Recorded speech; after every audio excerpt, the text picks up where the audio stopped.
সোণাপুৰত দলবদ্ধ ধৰ্ষণৰ ঘটনা। এই ঘটনাৰ লগত জড়িত 3জনক গ্ৰেপ্তাৰ। 25 জানুৱাৰী নিশা সংঘটিত হৈছিল এই ঘটনা। লক্ষ্যদূৰ তুমুং হৰকান্ত কামান গোপাল চুম্বা নামৰ 3জন লোকক গ্ৰেপ্তাৰ কৰিছে সোণাপুৰ আৰক্ষীয়ে।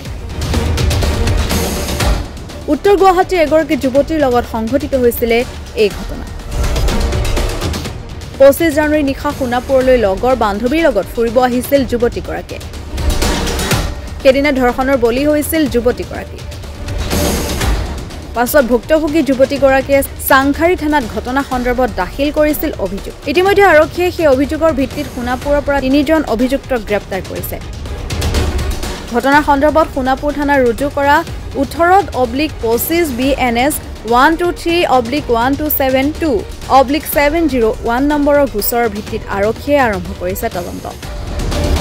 আনহাতে আৰক্ষীয়ে জব্দ কৰিছে AS01 FP 0972 নম্বৰৰ টাটা হেৰিয়াৰ বাহন। তদন্তৰ পাছতহে প্ৰকৃত তথ্য পোহৰলৈ আহিব। তাৰমানে তাই গৈছিলে গামবুঢ়া ঘৰলৈ। তাৰপিছত গামবুঢ়া ঘৰত যাম বুলি কৈ কিনে তাই ফেঞ্চি লৈ আহিলে। ফেঞ্চি তাহাৰ সময়ত তাই গধূলা হৈ গ'ল। গধূলা হৈ যে মই ফোন কৰিলোঁ।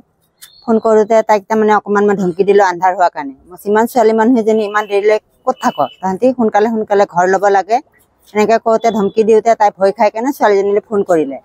আমাৰ ঘৰৰ ওচৰৰে ছোৱালী, বেছি দূৰৰ ছোৱালী নহয়। তাই ভাবিলে ঘৰৰ ওচৰৰ ছোৱালী যেতিয়া মোৰ লগত একো এটা নহ'ব, তাইৰ লগত মই চাহাৰা লৈ থাকিম বুলি কেনে গৈছিলে। যাওঁতে আৰু তাই যে তেনেকুৱা এটা বিঘটন ঘটিব তাইও নাজানিলে। তাৰপিছত তেনেকৈ ধৰি 24 তাৰিখৰ পৰা ছোৱালীজনী 25 তাৰিখলৈ নাই। 26 তাৰিখ দিনাখন মই থানাত এখন এজাহাৰ দিছোঁ। থানাত এজাহাৰ দিওঁতে চাংখাৰী থানাত এজাহাৰ এখন দিছোঁ। মোৰ ছোৱালীজনী মানে ঘৰৰ পৰা এতিয়া নোহোৱা হৈছে আৰু গুৱাহাটীলৈ গৈছিলে, গুৱাহাটীৰ পৰাই অহা নাই ছোৱালীজনী, তেনেকৈ বুলি দিলোঁ আৰু দিওঁতে তাৰপিছত তাই কেনেবাকৈ গম পালে নেকি পুলিচৰ ওচৰত এজাহাৰ দিয়া বুলি, তেতিয়া ফেৰীত পাৰ কৰাই পঠিয়াই দিছে। পাৰ কৰাই পঠিয়াই দিওঁতে তাৰপিছত তাই তেনেকুৱা ঘটনা ঘটিছে বুলি ঘৰত গৈ কেনে কৈছে আৰু সেইখিনিয়ে। ল'ৰাকেইটা নাজানো নহয়, মই চিনি নাপাওঁ। এই ছোৱালীজনীয়ে লৈ আনিছে। সোণাপুৰত ঘটনাটো হোৱা বুলি কৈছে। তাৰমানে এনেকুৱা মানে ছোৱালীজনী মানে কৈছে আৰু বাছ এখনত তুমি উঠি আহা, হেৰিলৈ খানাপাৰালৈ উঠি আহা। খানাপাৰাৰ পৰা বোলে বাছত লৈ আনিলে, বাছৰ পৰা আকৌ মেজিকত আনিলে, মেজিকৰ পৰা বোলে কলা গাড়ী এখনত উঠাই লৈ আনিছে। এতিয়া তাইও জেগা চিনি নাপায়, তাই কোনোদিন ঘূৰা ছোৱালী নহয়।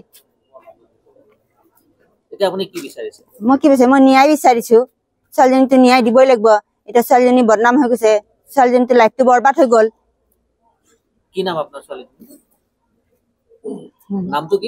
নামটো এতিয়া কেনেকে কম মই।